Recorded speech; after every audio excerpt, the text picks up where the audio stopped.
We played round 3 of our golf tournament. It was hot as crap too.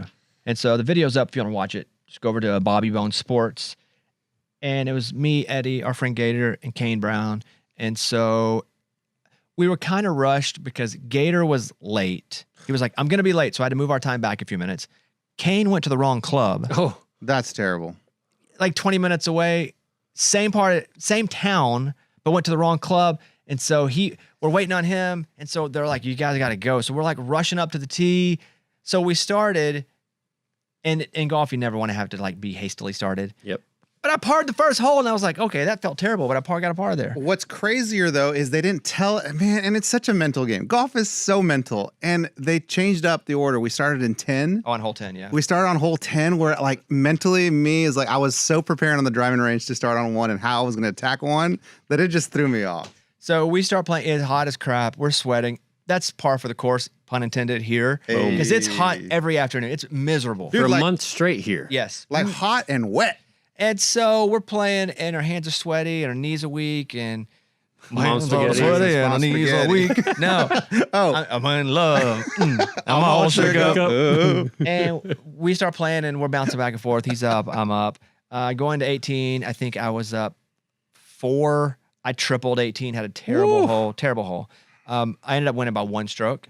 So after 3 rounds, I'm up 4 strokes as we go into the final round. And that's going to be tough, man. The whole thing was tough. I mean, you haven't beat me 1 single round. I know. So now, assuming that for me to win this thing, I have to beat you win by 5. 5 strokes, it just seems impossible. Now, let me ask you this, Bobby, because you just said you triple bogey the last one, and the score was close, I assume. So, like, can you see in Eddie's face, is he like, oh, this is my shot, but then it kind of gets to him a little bit? Well, because we have a triple max. That's the worst you can get. Yep. He knew he couldn't actually catch up, but I think he was really counting on trimming those strokes back. So I was up 2 or 3 the last 3 or 4 holes. So I think going into 18, he had given up winning for the day. He just wanted to trim as many strokes off as possible. Yeah. But we also had the first time ever we had and you can tell us what you would do. We had a controversial. We had a little controversy. Okay. We had something called the poison ivy rule. Okay. There was a ball. Hey, well, hold on. Kevin, have you ever heard of the poison ivy rule? I have not. I've heard of poison ivy, but not the poison ivy rule. Interesting. There was a ball in poison ivy. In a bush or in the... it was in tall rough. Like it actually wasn't. It was on top of it. It would have been impossible to get that ball I didn't want to tell out. you whose ball it was. It wasn't impossible because it was on top of it. Literally on top of it. And I was going to hit it out of it. And Brandon's like, let me look at the pictures. And he's like, that's poison ivy all around it. So I said, okay, I'll just drop backward from the poison ivy. And it's like, it's fine, whatever. So I went backward. Sticks it on the green. But you would have had to step in it or just hit the ball I was out in of it. Oh. It was in it. I had to that's step golf, in it. though, dude. It's golf. Play it as it lies. Is that what you're saying, Eddie? That's pretty much what I'm saying. I mean, the rule was if you're going to damage your club, you're on a rock But or you can whatever. damage your body by being in poison ivy. The club is what we said, not the body. You're also, Eddie's like, wants gimmies now too. So he's like, hey, gimme. Like on putts? Yeah. Oh, I thought that wasn't a thing. Well, it's a thing, but he's been a little more wanting generosity on his. Okay. And Eddie, this is how I go any rule. Would I give it to him if he's in poison? Of course. Like, it's going to ruin his life for like 6 days, and he's going to have to put calamine lotion on. Like, move it backward. You don't get a better lie. And also, the ball wasn't in the rough. It was laying on top of a bunch of like grass. It was like Oakmont, man. Like grass as high as your knees. But no, he moved it. You moved it out of the I moved ivy. it backward from back the in poison this ivy. Nice little plush Bermuda. It actually was closer to the water. Eddie, not in the fairway. Let me ask you What's this, up, Kevin? okay? If this like wasn't a bet and a whole thing going on, you guys were just playing for fun. Oh. Would you have been like, yeah, you can move it? Of course, 100%. Okay. Dude, I would say almost everything that we argue about that's considered a controversy. I don't argue about anything. What he argues about, I argue about Yeah, because nothing. I don't cheat. No, but that's not cheating. That's me going, hey, I was actually going to hit the ball, and Brandon's like, whoa, that is poison ivy. Brandon the photographer, shut your mouth. No, he looked at it with his phone and identified it by using an app. Yeah. And he goes, that's poison ivy. Because that's another thing. I was walking up to hit it off of it. And Brandon's like, that's poison ivy. I'm like, I'm not hitting out of poison ivy. That's stupid. Oh, my God. I wasn't like begging to move my ball from initial. I was going to hit it. Yeah. I'm not hitting it in poison ivy. I mean, if you would have hit it where it was, he would have had to just punch out to get it back in the fairway. That's not true. Oh yeah, dude, there was no way you're gonna get that out. There was weeds. It was everywhere. on top of the. Yeah, but in front of it there were weeds. Oh my God. And so the fact that he pushed it out or he dropped it on some nice little Bermuda grass, he sticks it on the green. Brandon didn't have him take like a video or a picture or anything, right? He might have. I know Brandon did. I mean, and then it's like Brandon, like, just be quiet. I was going to hit the ball from the poison ivy. I'd already started to walk up to it, and he's like, "That's poison ivy." Because I said, "Is that poison ivy?" And Ed's like, "No, it's not." And I was like, "No." I said, "I've never seen poison ivy. I don't know." And I was like, "Okay." I hit it out of it, and right as I'm walking up, Brandon's like, "Whoa, it's poison ivy." And then I said, "Do you care? Can I take a backward drop? Then I'll go backward from it." And it's like, "Yeah, sure, whatever." So at the time you didn't care, and then you thought about it a little bit more, or no? No, I wasn't happy about it, but it's like whatever. Dude. Like whatever you want. And you're in shorts, obviously, so it's not like I mean, if you're actually in it, it's golf. That's not worth it, dude. That's not worth it at all, man. No, for $500 or I have to go to his house and cook in a Superman costume. I think it's worth it. But it wasn't for $500. It was one hole.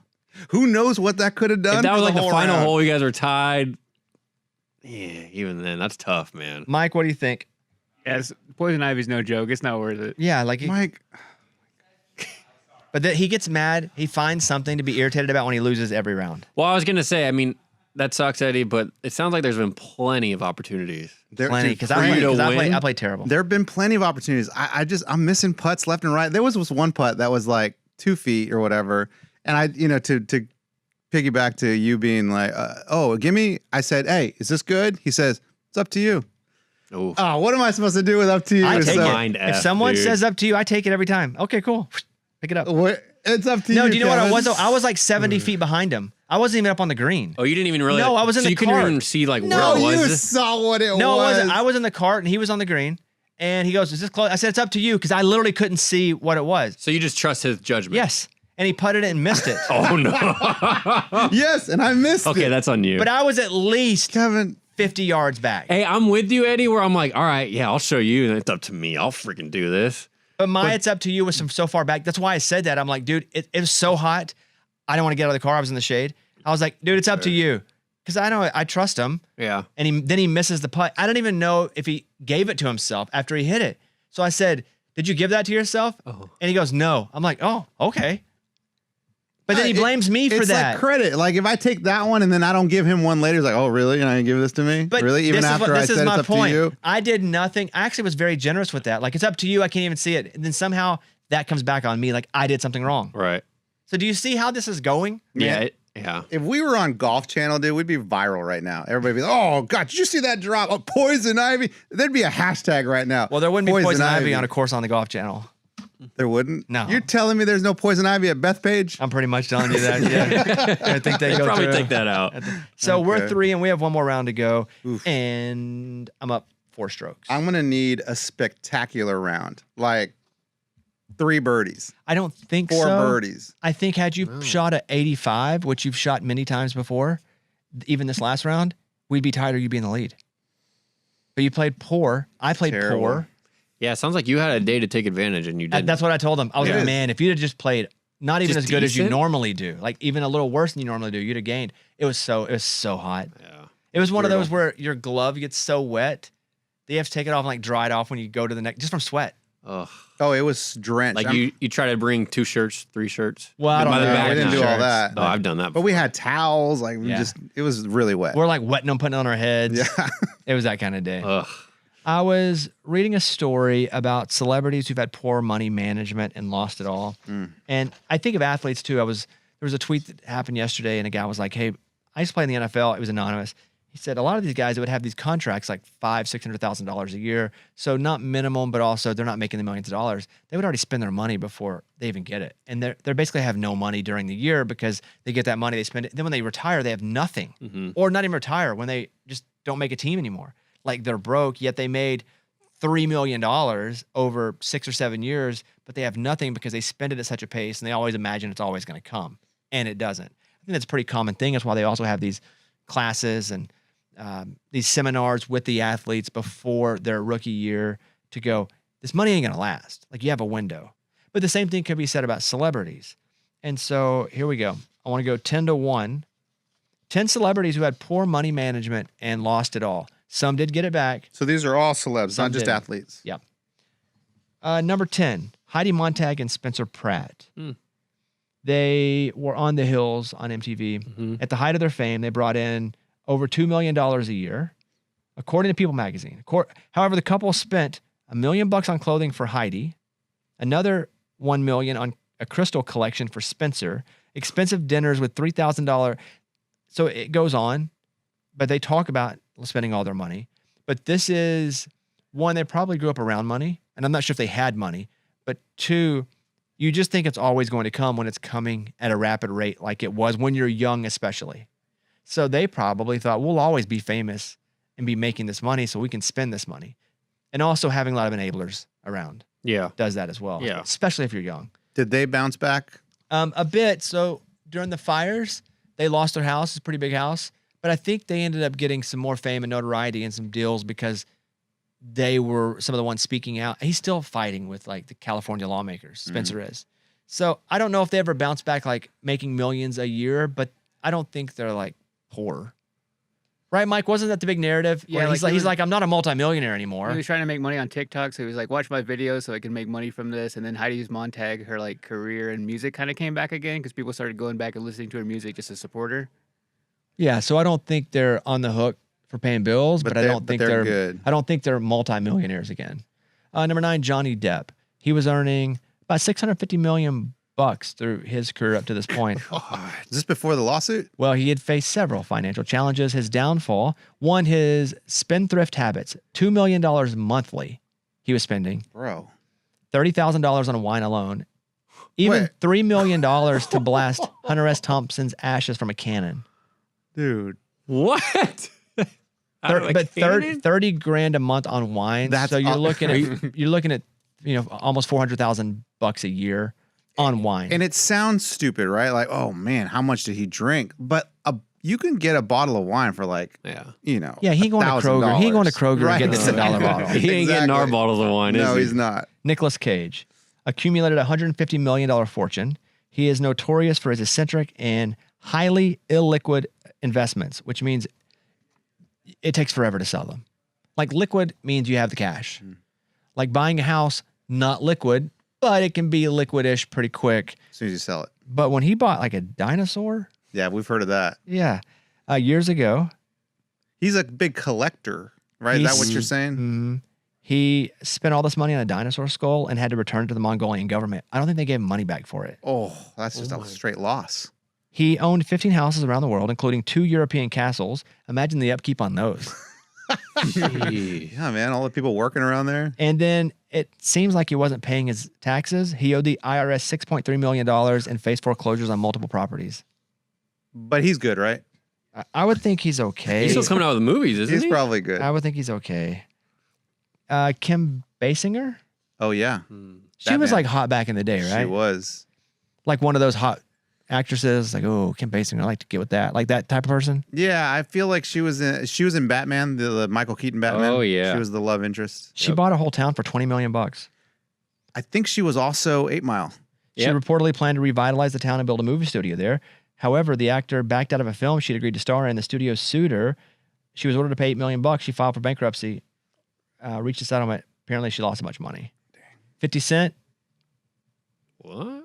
He was one of the biggest rappers of the 2000s, but lost a multi-million-dollar lawsuit. He filed for bankruptcy in 2015 with $36 million in debts and assets of less than $20 million. So it looks like he was about $16 million in the hole. Oh. What about vitamin water? Didn't he sell that? I think this is after, right, Mike? Yeah, it's after. Yeah. So I think he's wanted to bounce back. Oh, okay. But he was way, way in the hole. Can you imagine if you owed millions? That would hurt so bad. Yeah, he owed $36 million and had a total of $20 million. So even if he sold everything he had, he'd still be on the hook for $16 million. Where do you even start? You just yell. Hit the road. You just get out and declare bankruptcy. I declare bankruptcy. And then you just start hitting the road, man. Play everything. Oh, I thought you meant like run. No. I meant like play shows. Like leave the country. Like Willie, when Willie owed all that money, he just released a record. Willie's next. Despite being one of the most successful country artists of all time, Willie Nelson found himself in deep trouble with the IRS. In 1990, his property, including a golf course and recording studio, was seized across 6 states. He did an album, The IRS Tapes, Who Will Buy My Memories, to pay off his $16 million debt. That's IRS tapes. legit. That's what he called it. So cool. It didn't cover the full amount. It made a dent, and he ended up paying it off later. He owed $16 million to the IRS. What was cool about that, Kevin, is that fans would go to these auctions that they were auctioning off his stuff that they took from the recording studio. His guitar, like that we all know, the hole in it. Like fans would be like, "I'll buy it for whatever," and then they give it back to Willie, just so you can get it back. Dang, dude. Chris Tucker from Friday from Do you hear the words coming out of my mouth? Rush Hour. Rush Hour, yeah. Yeah, he earned $25 million for the third movie alone. But in 2021, he was sued by the IRS for $9.6 million in unpaid tax liabilities. Guys. He reached a settlement and agreed to pay $3.6 million. It wasn't his first run-in with the IRS. According to the Hollywood Reporter, he settled a $14 million bill with the IRS in 2014. Like you probably don't know the answer to this, but is this a bad accountant or like we know what we're doing, maybe we just won't get caught? It could be no accountant, or it could be we have a strategy in place, because what happens whenever you're doing a movie or you're doing most creative work, like this job, I get paid a salary, but any other jobs that I have for the most part, I get paid per me doing it. So they don't take taxes out. So they give you the whole check and they expect you to pay out at the end of the year. Yeah. And so these actors, they don't get paid from a company going, we've already taken the taxes out. They get there, hey, we'll pay you $5 million for this film. You get the full $5 million. Okay, you just go and you start spending the $5 million. And so if you have an accountant and they're like, we should go ahead and put 1.2 out, 2.1 out, then that's a smart accountant that knows what they're doing. But someone would go, hey, we'll get to that. We'll punt a couple times. We'll ask for a delay, ask for a, what do they call it? Extension. And you're so extended and you owe all this money and maybe you've spent beyond your extension.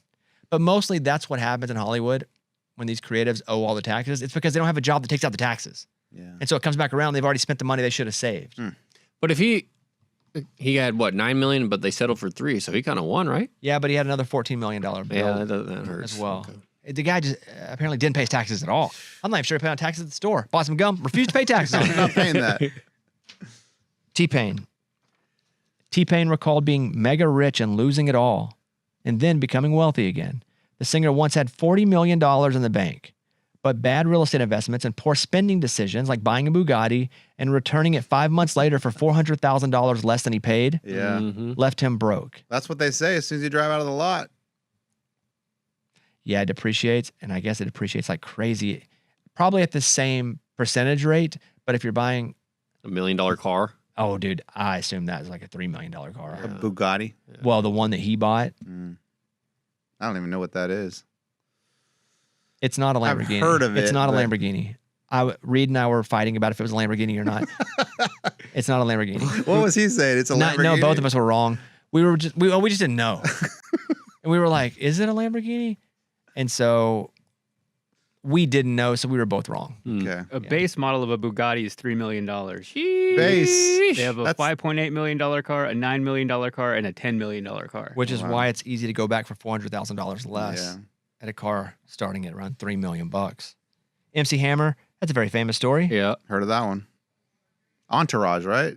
Didn't he have like a huge entourage? Travel with a bunch of folks, paid for everybody to do stuff. But yeah, Forbes estimated his 1990 income at $33 million. In 1990, that's like $60 million now. But he enjoyed an extravagant lifestyle and built a custom mansion on 12.5 acres with 2 swimming pools, a 9-car garage, 4 dishwashers. They put that in there, 4 dishwashers. Guys, that's nothing. Like you can do that. You can do that for $5,000. If I really wanted, I could buy 4 dishwashers. Yeah, and that's like the high class dishwasher. It was a Bugatti dishwasher. Yes. And a rehearsal hall. He filed for bankruptcy in 1996 with debts totaling at least $13 million. And then number one. Hold on, before you move on. So where's he at? So he then relaunched his career, but he's like a pastor. He was a pastor for a while. I don't know where he is now. I can ask my assistant. Oh, ask her. See if she knows. She knows exactly where he is. He's at Target. He's at the dollar store. I have a question. Oh, I got poor connection because the internet sucks. Come on. We have an important question. Let me try again. I have a question about the rapper MC Hammer. We were talking about how much money he made and then he filed for bankruptcy. And we were curious what he's doing now and if he's rich again.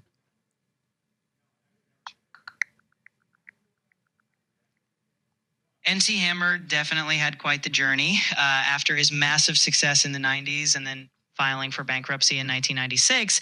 He reinvented himself as a tech entrepreneur. He's been involved in the tech world, investing in companies like Twitter and a few others. These days, his net worth is estimated to be around $2 million. So he's definitely bounced back. Pretty good. Yeah. Solid. Yeah, especially from where he was. Not bad, Hammer. In the hole. Yeah, Hammer didn't hurt him. Number 1. Anybody? Sports. Mike Tyson. Yep. Oh, Mike Tyson. Mike Tyson is a prime example of a celebrity who lost it all despite earning an estimated $400 million during his boxing career. He filed for bankruptcy in 2003. His lavish spending, which included exotic animals like tigers, expensive cars, and extravagant mansions, coupled with legal battles and financial mismanagement, led to his downfall. Some of the things he's known for buying: a $2 million bathtub made of solid gold. That's awesome. They make dishwashers in gold. 4 of them. He owned multiple mansions, including one with tiger cages and a nightclub inside. He kept exotic pets like a white Bengal tiger, which not only did he pay a lot for, cost tens of thousands per month to maintain. You got to feed it steak. Bought dozens of luxury cars, many of which he gave away as gifts, and spent heavily on jewelry, clothes, and entourages, reportedly traveling with as many as 50 people. That's crazy, because I traveled with like 3 of you knuckleheads, and I'm like, It's a lot. It's yeah, a I'm in lot. the hole. I think I'm like, I'm going to be like MC Hammer. I'm going to go broke. Yeah. And that's what's with you 3 and cramming 2 of you in a room. That's like one Okay. dinner. Yes. Yeah, that's wild. There was a, Jim Gray, the sports announcer? Yeah, Yeah. He had a book called something like Goats, and he has a bunch of stories about all these different goats. And one chapter is Tyson. And he said before one of his fights, he was with him in Vegas, and he had a Lambo or something like that. Just bought it that day, and then crashed into something, and then just gave it to the valet guy. He's like, I don't want this anymore. You take it, and just gave it to him. That's like a $5 bill to some people. Yeah. Probably at the time of what he had. Yeah, It's like you get a $5 bill in your pocket. You're like, here, man, you can have this, sure. But then once it all goes away, you wish you had that $5 bill back. yeah. And then, oh, that's tough. Anyway, I thought that was pretty interesting.